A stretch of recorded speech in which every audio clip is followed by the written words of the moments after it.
आगामी निवडणुका महायुती म्हणूनच लढणार असल्याचं मुख्यमंत्री देवेंद्र फडणवीस यांनी म्हटलंय। मात्र ज्या ठिकाणी शक्य नसेल तिथे मैत्रीपूर्ण लढती होतील असे संकेतही त्यांनी दिले। तसंच जो आपल्याला खड्ड्यात घालणार पक्ष त्याला खड्ड्यात घालणार असा इशारा देखील फडणवीसांनी दिला।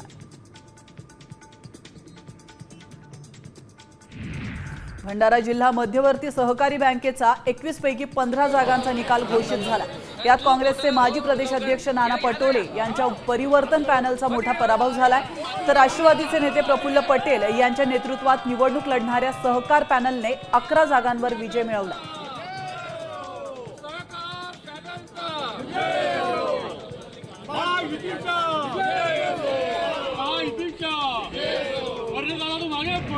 अमरावतीमधल्या जिल्हाधिकारी कार्यालय परिसरातील रस्त्यावर पडलेल्या खड्ड्यांविरोधात प्रहार कार्यकर्ते आक्रमक झाले। यावेळी खड्ड्यातील पाण्यात बसून आणि बेशर्मेचे झाड लावून त्यांनी निषेध व्यक्त केलाय। खड्डे न बुजवल्यास बांधकाम विभागाच्या अधिकाऱ्यांना खड्ड्यात बसवण्याचा इशारा देखील कार्यकर्त्यांनी दिला। खामगावात एका तरुणाला विवस्त्र करून धर्म विचारून मारहाण केल्याच्या निषेधार्थ मलकापुरात मोर्चा काढण्यात आला।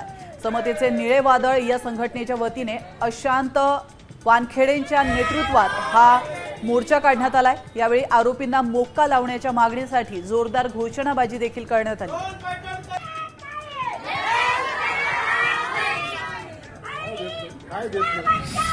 वाशिम जिल्ह्यातील 50,000 शेतकऱ्यांची बँक खाती थेट एनपीए झाल्यात, तर कर्जमाफीच्या आशेवर असलेल्या शेतकऱ्यांचे बँक खाते थकीत कर्ज खात्यांमध्ये गेल्यानं शेतकरी अडचणीत आलेत। यामुळे शेतकऱ्यांना नव्यानं कर्ज मिळण्याचा मार्ग बंद झाला।